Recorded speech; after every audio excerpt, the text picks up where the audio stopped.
Dnes sa s tebou chcem podeliť o slová, ktoré môžu pomôcť rozptýliť mraky zakrývajúce tvoju božskú podstatu.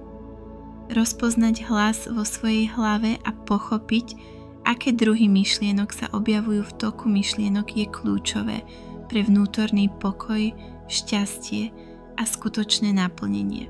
Verím, že ti budú užitočné.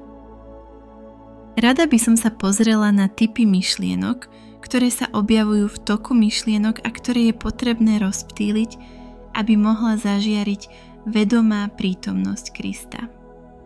Inými slovami, poďme sa pozrieť na povahu mrakov, ktoré zakrývajú tvoju božskú podstatu.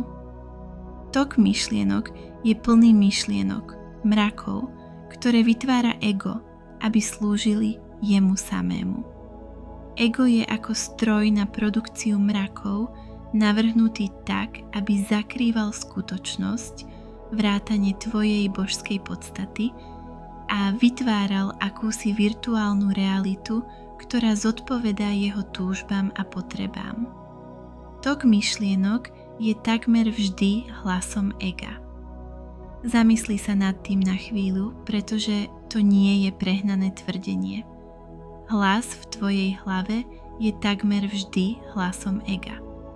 Časť teba tomu nechce veriť, pretože ide o veľmi radikálnu myšlienku a ak ju príjmeš, zmení ti to život.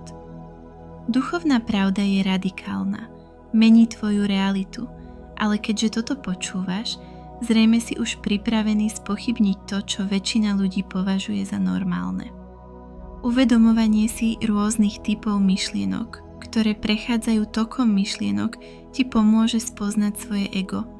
To je prvý krok k jeho oslabeniu, teda k oslabeniu falošného ja, inými slovami k preriedeniu mrakov.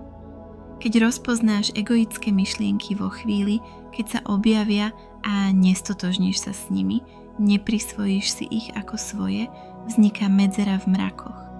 Vďaka tomu sa môžeš začať presúvať do vedomia modrej oblohy a začať žiť vedomou prítomnosťou Krista. Väčšina myšlienok v toku myšlienok niekoho opisuje.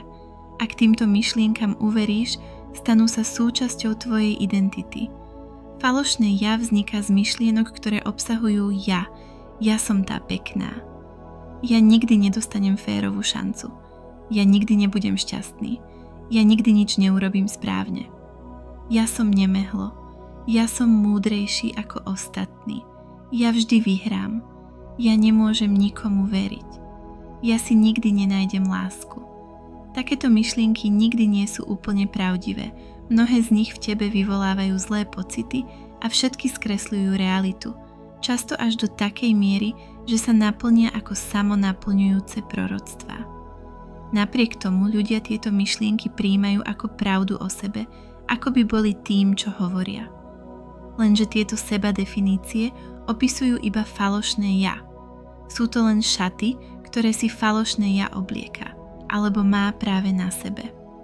Problém týchto myšlienok okrem toho zjavného je ten, že keď sa zažívaš ako falošné ja, nezažívaš svoje práve ja, svoje božské ja. V každom okamihu prežívaš jedno alebo druhé. Ľudia medzi nimi neustále prechádzajú, hoci väčšinu času sú stotožnení s falošným ja. Elegantnejšie povedané, ide o tanec medzi falošným a pravým ja, podľa toho, s ktorým sa v danom okamihu stotožňuješ. Aby si mohol zažiť svoje práve ja, musíš najprv opustiť to falošné. Znamená to prestať sa zaoberať myšlienkami v toku myšlienok, ktoré falošné ja vytvárajú. Preto je užitočné vedieť, aké typy myšlienok falošné ja podporujú. Myšlienky, ktoré podporujú falošné ja. Po prvé, myšlienky týkajúce sa ja, vrátane myšlienok o iných ľuďoch vo vzťahu k tebe.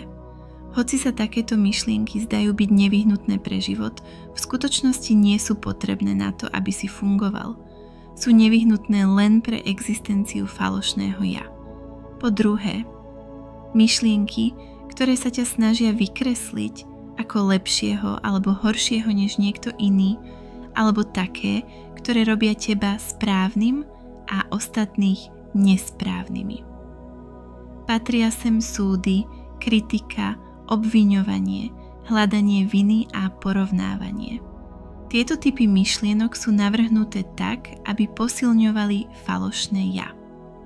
Po tretie, myšlienky, ktoré predpokladajú alebo predstierajú, že niečo vedia s absolútnou istotou, patria sem názory, presvedčenia a mnohé myšlienky o iných ľuďoch. Aj tieto myšlienky posilňujú falošné ja. Po štvrté, strach a obavy. Tie vždy pochádzajú z ega, nikdy nie z božského ja. Po piaté, pochybnosti, sebapochybnosti, zmätok a nerozhodnosť. Poznanie alebo jasnosť prichádzajú prirodzene vtedy, keď sú potrebné, a nie skôr. Takže keď sa cítiš zmetený alebo niečo nevieš, no túžiš to vedieť, je to ego. Po šiesté, myšlienky o minulosti. Len zriedkavo slúžia prítomnému okamihu, častejšie ťa z neho vytrhávajú. Väčšinou slúžia egu na vytváranie príbehov. Po siedme, myšlienky a fantázie o budúcnosti, vrátane nutkavého plánovania. Aj tie len zriedka slúžia prítomnému okamihu, skôr ťa z neho vytrhávajú. Sú pokusom ega zlepšiť to, čo práve je. Lenže budúcnosť nikdy nepríde, vždy existuje len prítomnosť. Po 8. Čierno-biele myslenie a predstavy o dobre a zle, správnom a nesprávnom. Život nie je taký jednoduchý, ako si tento spôsob myslenia predstavuje, hoci ego by ho také jednoduché chcelo. Ego má rado pomenovávanie, kategorizovanie, škatulkovanie a zabalenie všetkého do úhľadného balíčka. Takto predstiera, že veciam rozumie. Ego nepozná odtiene sivej. Po 9. Myšlienky spojené s nedostatkom alebo potrebou niečoho, pocit, že niečo chýba, túžba, aby veci boli iné, núda, sťažovanie sa. Pocit nedostatku a strach či túžba, ktoré z neho vznikajú, sú hnacím motorom ega. Ale nedostatok je len predstava, koncept, viera, že niečo chýba, aj keď v skutočnosti nič nechýba. Všetko je jednoducho také, aké práve má byť.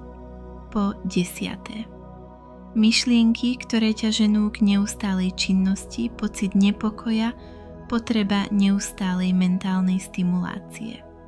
Keby si spomalil a neudržiaval seba ani svoju myseľ v neustálom zhone, mohol by si zažiť svoje božské ja, a to by oslábilo moc ega. Aby si udržalo kontrolu, ego ťa musí udržiavať zaneprázneného a pohlteného svetom myšlienok. Po 11. Myšlienky, ktorých cieľom je vyvolať emócie alebo vytvoriť drámu. Ego miluje problémy a drámu, pretože dávajú falošnému ja niečo, čím sa môže zaoberať. A zároveň mu dávajú pocit dôležitosti, pocit, že je niekto, aj keď tým niekým je človek, ktorému sa život rozpadá. Niet lepšieho spôsobu, ako vytvoriť drámu a problémy, než vyvolávaním emócií. Po 12. Myšlienky, ktoré obsahujú mal by som a iné požiadavky na to, aby si bol určitým spôsobom, ako by ťa niekto, rodič alebo autorita, komandoval a hodnotil. Takéto myšlienky pochádzajú zo superega, ktoré sa vytvára v detstve, aby držalo ego na úzde. Ale superego je len iná forma ega. Zoznámiť sa so svojimi myšlienkami v toku myšlienok je kľúčové, ak sa od nich chceš oslobodiť. V rámci tohto procesu si na chvíľu zapíš niekoľko svojich myšlienok. Nájdeš medzi nimi nejaké, ktoré nepochádzajú z ega? Potom sa na ne pozri bližšie, čo vlastne ego robí. Čo má tvoje ego za ľubom? Snaží sa mať pravdu? Mať kontrolu predstieraním, že niečo vie? Byť lepšie než ostatní? Dokázať, že na to máš, hoci tomu sám neveríš? Napraviť minulosť? Zabezpečiť si dobrú alebo bezpečnú budúcnosť? Zmenšiť sa, aby si udržal negatívny obraz o sebe, alebo aby si neohrozoval druhých? Urobiť dojem, aby získalo rešpekt či niečo iné? Byť milé, aby získalo lásku alebo niečo iné od druhých? Manipulovať druhých iným spôsobom, aby dosiahlo, čo chce? Napraviť druhých, aby si sa cítilo lepšie alebo nadradene?